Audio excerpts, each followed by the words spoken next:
Shalom. First and foremost, above all things, I want to give all praises and honor and glory. It's definitely due to Yahweh Ba'Shem, Yahweh Shai Ba'Shem, Rakak Radash. I want to give a special double honors to our elders and apostles on down at Great Millstone for teaching us this truth. And peace and salutations to the elect. May the blessing of election be upon your household, on your sincere brothers and your few sisters out there to listen and take heed to the true doctrine of Yahweh Ba'Shem Yahweh Shai spoken by his servants, the prophets. And Lord willing, I hope and pray that this will be an edifying lesson. So, you know, um, being that we're in captivity, we're subject to payments, whether it be a car note, house note, um, car insurance. Some brothers may have to pay child support, taxes, your utilities. You know, we're all subject to those kind of payments, which proves that we're in a captivity. You know, especially with this devil Esau, because he has no mercy when it comes to things like this. But the Lord gave us the instructions, on how to move, and it's why it's such a blessing for us to have the understanding of these scriptures. So,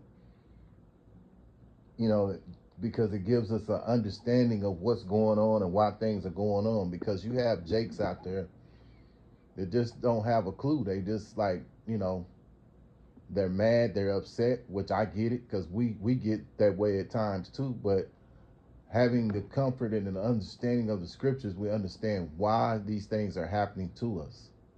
So, and we know that there's an end to this. Whereas with Jake, they don't know that there's an end to it, and at the same time, they don't want this to end. They want to keep on, no matter how bad they're being treated.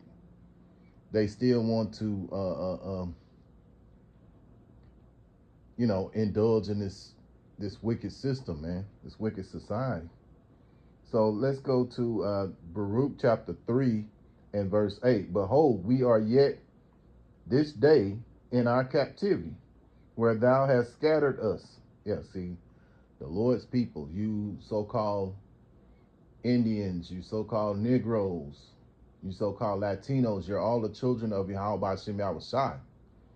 And the nation of Israel has been scattered amongst all the other nations. So you have those who are the seed of Jacob, who are amongst the nations that look like the other nations, but they're of the seed of Jacob, Abraham, Isaac, and Jacob. So moving along, let's continue on reading here. I'll start over. Baruch 3 and 8.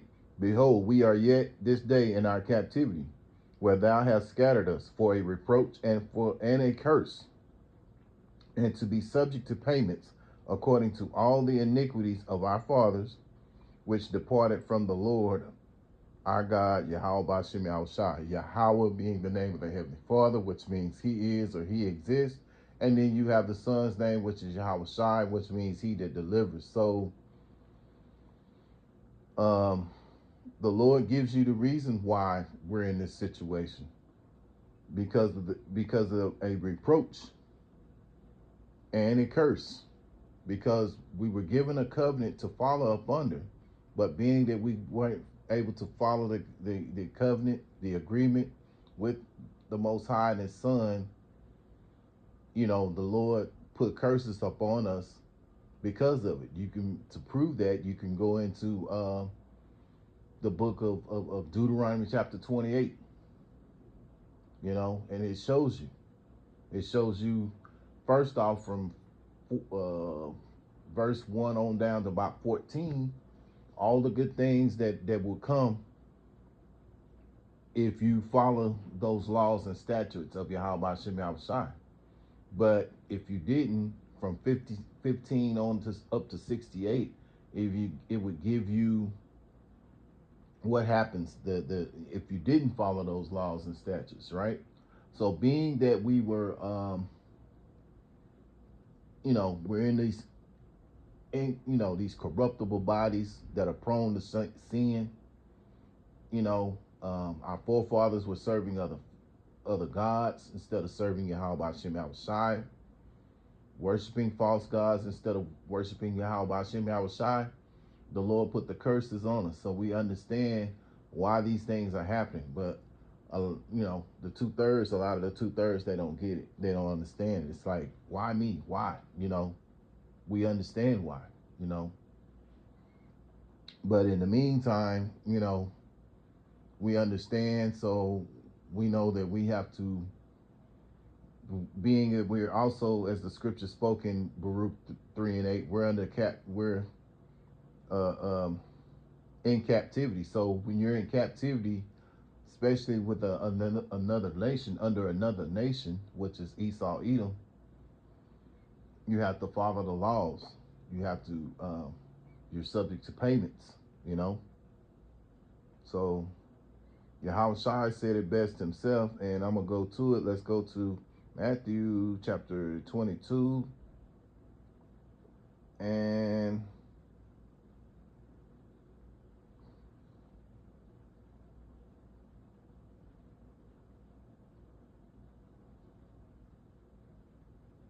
let's start here in verse 17, because the point really is in verse 21, but we'll start in verse 17. Tell us, therefore, what thinkest thou? Is it lawful to give tribute unto Caesar or not? But Yahushua perceived their wickedness and said, why tempt ye me, ye hypocrites?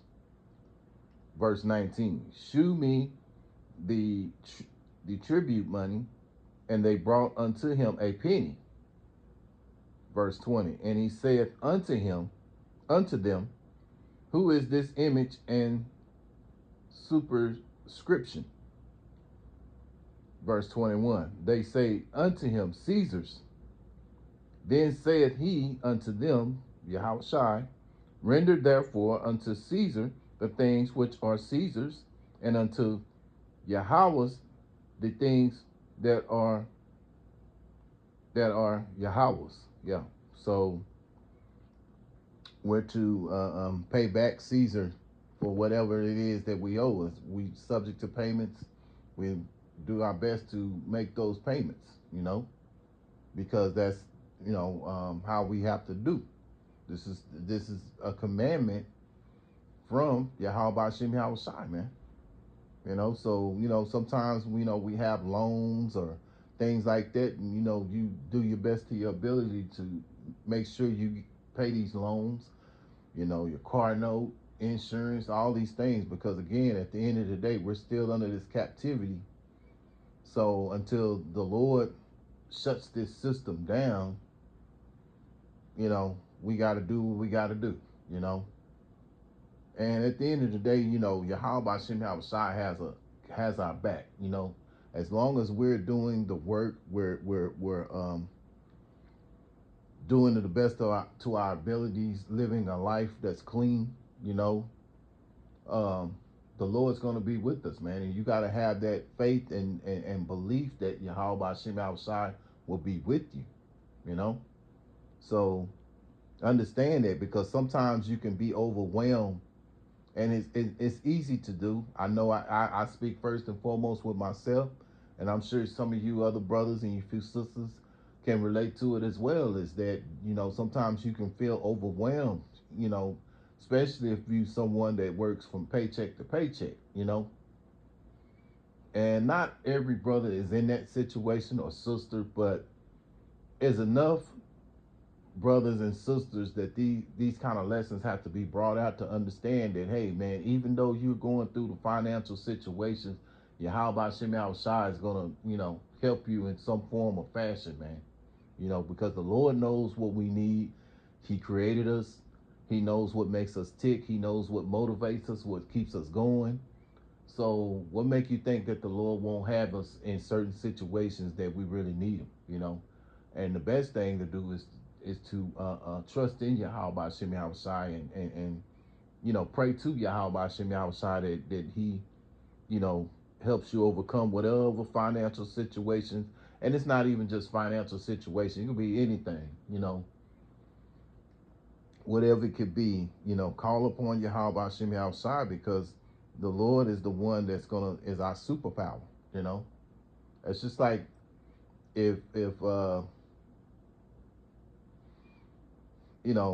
call upon, it's like with the old show I used to watch, Shazam, he turns into, Billy Batson turns into Captain Marvel, and he could see something going on, but as Billy Batson, he he can't do nothing about it. But once he he says that name Shazam, that's when everything, he that's when things could be done. The same thing with us. When we call upon Yahweh Shem Yahushai, things will be done. So always have comfort and understand that, because like I say again, you can be overwhelmed sometimes in the financial situations, and you're like, man, what am I gonna do? What am I gonna do? Call upon Yahweh Shem Yahushai. He'll help you in some form or fashion, man. Whatever financial jam you in. I mean, this is the subject of subject to payments, but it's in everything. It's not just this, But the topic right now is financial, because hey, man, the cost of living is steady going up. These gasoline prices, and with this war and what have you, they're gonna escalate. So you know, we're just gonna have to suck it up and do the best to our ability, man, and call upon Yahweh Shem Yahushai, because that's the edge that the 2/3 don't have, but we have that edge to call upon Yahweh Shem Yahushai, and He's gonna come through, and you gotta believe that. So we're subject to those payments, and we're in a captivity. So being that we're in a captivity, you want to do the best to follow the laws, that are set up, because at the end of the day, the Lord, Yahweh Shem Yahushai, put these people in charge of the world for now, So we have to go up under the laws, so to speak. Now, when the MOTB comes out, that's a whole different story. Then that's when we jump off that merry-go-round that we're on right now, because right now you could liken what we're on to a merry-go-round. We're on the merry-go-round with these other people, but once that MOTB comes out, we got to jump off that merry-go-round, and rely upon Yahweh Shem Yahushai even more so. So let's go to Romans chapter 13. Romans chapter 13, I'll start in verse 1. Let every soul be subject unto the higher powers. And the higher powers right now are Esau, Edom. And you can, a reference to that would be, of course, Job chapter 9 and verse 24.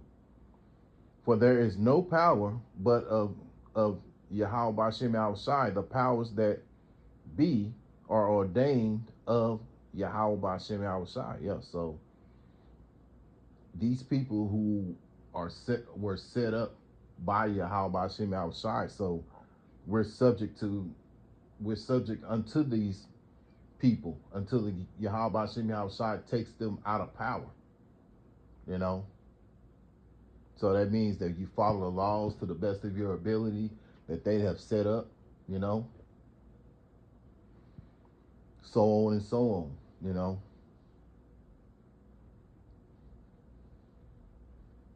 I mean, the speed limit is 75. You don't want to be going 125, 135, what have you. You want to go somewhere around in that speed, that speed limit, Verse 2, whosoever therefore resisteth the power, resisteth the ordinance of Yahweh Bashem Yahushai, and they that resist shall receive to themselves damnation. Yeah. And so when you think about it, these people, you know, when you come in contact, let's say for instance you get stopped by the laws and things of that nature, and a lot of times Jake wants to be hostile with these people, but you have to understand that these men have been set up by Yahweh Hashem Yahushai, right? So you understand it's no sense in being hostile with these men, you know, with these policemen or police women or what have you. You know, you don't want to be hostile with them. It's best to, you know, be hospitable, you know, agreeable, you know, not acting like an asshole, man. Because a lot of these wicked worldly jakes out here, that's what they do. They sit up and talk shit to the laws and all that kind of stuff, man. You ain't doing nothing but making things bad on you. You know, we've had situations we've had examples of situations like that. You know, Sandra Bland comes to mind. You know, if she had been agreeable with that police officer, maybe what happened with her wouldn't have happened. You know, but because, you know, not having a man to, you know, guide her, and then at the same time a man of Yahweh Shem Yahushai, that she's willing to submit to him and listen and not act a damn fool, maybe she, you know, maybe she'd still be around, you know, when you think about it. And putting out that as an example. But you know, because a lot of times, again, you have a lot of these jakes out here that talk shit to the laws, and they make it worse on themselves. You know, you got to understand that they're all set up by Yahweh by Shem Yahushai. So, you know, the best thing to do is be as nice as you can be. You know, you could ask them, hey, how you doing? How's your day going? You know, or what have you. Have everything, all your credentials out that you need, your insurance, license, and, you know, registration and everything, to let them know, you know, and just be as agreeable as you can be, you know. So, Lord willing, I hope and pray that this is an edifying lesson. Once again, I want to give all praises and honor and glory. It's definitely due to Yahweh B'Shem Yahushua B'Shem Rakak Radash. Till the next time, Lord willing, I'll say Shalom.